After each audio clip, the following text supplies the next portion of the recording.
반갑습니다. 부동산 투자 여행의 박일입니다. 자, 오늘 이 시간에는 방향을 조금 달리해서 수익형 부동산에 대해서 말씀드릴까 합니다.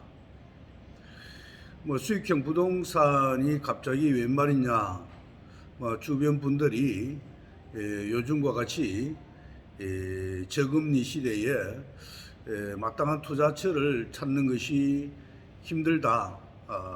물론 토지도 중요하지만은 일부 수익형 부동산에 대해서 강의를 좀 해주시면 좋겠다라는 말씀을 많이 들었습니다. 따라서 오늘은 거기에 대한 풀이를 완벽하게 해드릴까 합니다.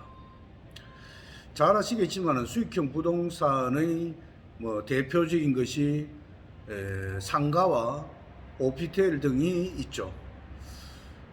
여기에서 상가는 잘 아시겠지만 고가입니다. 따라서 상가는 투자층의 한마디로 한계가 있죠. 그러나 오피스텔은 소액 투자도 가능합니다.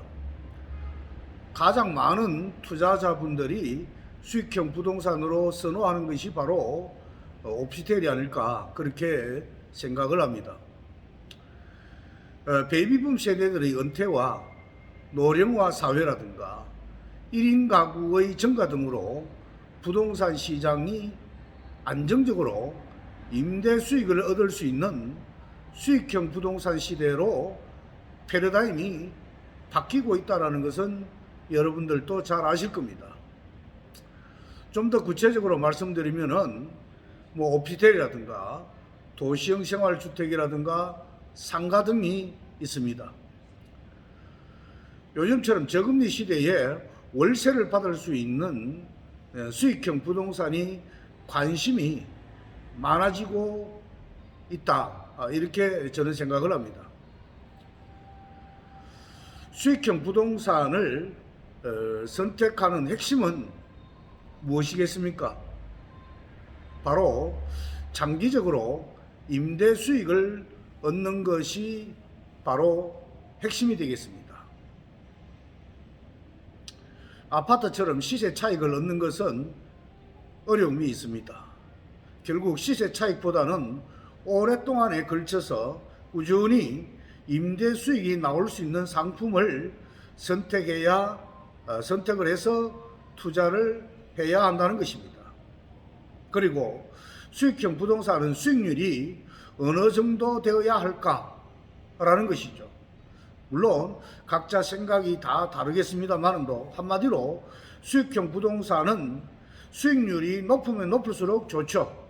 그러나 보통 시중 금리의 2배 이상 수익률이 나오면은 일단 투자를 해도 무방하다라고 생각을 합니다.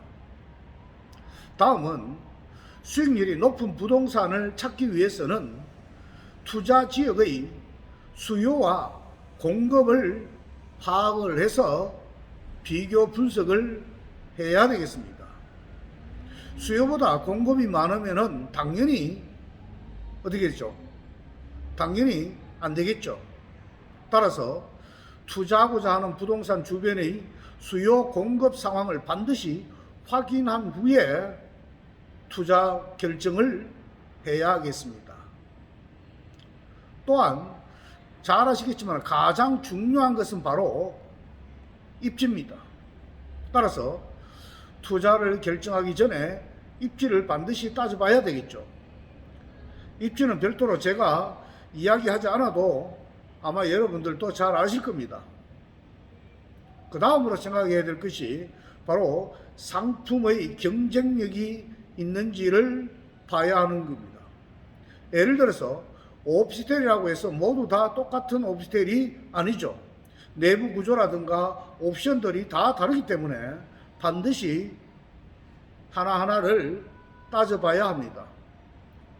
얼마 전부터 오피스텔 자체에 피트니스 센터라든가 애완견 동물 목욕실이라든가 또는 북카페라든가 이런 것들이 오피스텔에 들어오고 있습니다.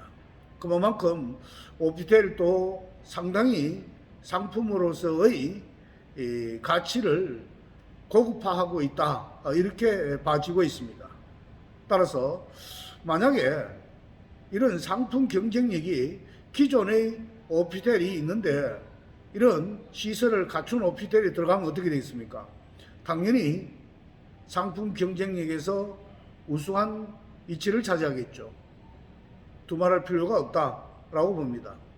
자, 수익형 부동산에 대해서 투자의 요령을 말씀드릴까 합니다.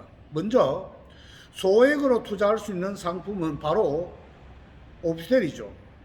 오피텔은 지역과 입지에 따라서 가격 차이가 있지만 보통 잘 아시겠지만 1억이나 2억 정도의 소액으로 투자해서 장기간 임대를 올릴 수 있는 수익적 상품이다 라는 것이 큰 장점이면 장점이 되겠습니다. 그러나 단점도 있습니다. 바로 시세 차익을 얻기 어렵다라는 점이죠. 보통 주변의 분들을 보면은 오피텔로 아파트처럼 생각하는 분들이 상당히 많습니다. 분명히 알아야 할 것은 투자 상품에 따라서 장단점을 확실히 알고 투자를 해야 하겠습니다. 또한 오피텔은 입지가 모든 부동산에서도 마찬가지로 가장 중요합니다. 입지에 따라서 수익률의 차이가 많이 나기 때문에 신중을 기해서 분석한 후에 투자를 결정해야 함을 반드시 기억하시기 바랍니다. 다음으로는 상가주택이라고 하는 흔히들 말하는 점포 겸용 단독주택도 수익형 부동산 상품이죠. 잘 아시고 계시겠지만 상가주택은 상가 플러스 주택의 개념이죠. 1층에 상가라든가 2층에 또는 3층에 임대용 주택 또는 4층에 집주인이 거주하는 형태를 말하는 것입니다. 상가주택은 집주인이 거주하면서 임대 수익을 올릴 수 있는 상품으로서 많은 투자자분들이 인기가 높은 투자 상품입니다. 그러나 기존 상가주택을 매입하기 위해서는 초기에 투자금이 많이 들어가야 한다는 것이 문제입니다. 기존 상가주택이 아닌 경우 역시 토지 구입비에다가 건축비까지 생각하면은 이 역시 초기 자금이 많이 든다는 것이 단점이라면은 가장 큰 단점이 되겠습니다. 그러나 여유 자금이 조금 있는 투자자라면은 상가주택은 매우 안정적인 수익형 상품이라고 말씀드릴 수가 있습니다. 다음의 수익형 부동산은 다가구주택에 대해서 말씀드리겠습니다. 다가구주택도 1인 가구 증가에 따른 시대적 흐름에 적절한 상품이죠. 우리나라의 1인 가구 비율은 전체 가구 수의 30%를 차지하는 600만 가구가 넘습니다. 이는 2030년에는 720만 가구가 될 것으로 추정을 하고 있습니다. 따라서 다가구 주택의 수요도 지속적으로 증가할 것으로 생각이 됩니다. 그러나 다가구 주택은 지역별로 임차 수요가 너무 크기 때문에 공급이 많은 지역에서는 투자는 무조건 피해야 합니다. 그저 좀 사다라고 구입한다면은 공실 문제뿐 아니라 수익은커녕 이자 내는 것도 힘든 경우도 있다는 점을 반드시 기억하시기 바랍니다. 일부 원룸 형태의 다가구 주택이 밀집되어 있는데 주변에 소형 임대 아파트가 건축이 되면은 어떻게 될까요? 이런 점을 특히 주의해서 투자 결정을 해야 함을 꼭 기억하시기 바랍니다. 자, 다음은 전반적인 수익형 부동산 투자 시에 주의할 점에 대해서 말씀드릴까 합니다. 수익형 부동산은 앞에서 언급했듯이 소액 투자가 가능하고, 모든 것이 다 그런 건 아닙니다만도 소액 투자가 가능하고 장기간 임대 수익을 올릴 수 있는 장점도 있지만, 반대로 시세 차익이 적고 공실 문제라든가 시설 관리 문제도 있기 때문에 투자 전에 주변의 지인분들의 노하우를 습득한 후에 투자하는 것이 저는 좋다고 생각을 합니다. 수익형 부동산은 1인 가구가 많이 모인 지역이 잘 아시겠지만은 역세권이라든가 또는 대중교통망이 좋은 지역이라든가 또 젊은 층이 많이 선호하는 지역, 또 대학가 주변은 임대 수요가 항상 있기 때문에 공실 걱정도 안 하고도 임대 수요가 있기 때문에 임대 수익 역시 하락하지 않는다라고 생각하시면 되겠습니다. 따라서 투자할 때는 수요와 공급 파악과 수익률 등을 면밀히 따져보고 결정해야 합니다. 수익률 검증은 투자 상품의 수급 현황과 인근 지역의 수익률을 바탕으로 분석하면 어려울 것 같지만 생각과는 다르게 쉽게 분석할 수가 있습니다. 덧붙여서 말씀드린다면 임대 수익이 꾸준히 안정적으로 들어와야 하는 것이 가장 좋은 것은 다 아시는 사항입니다.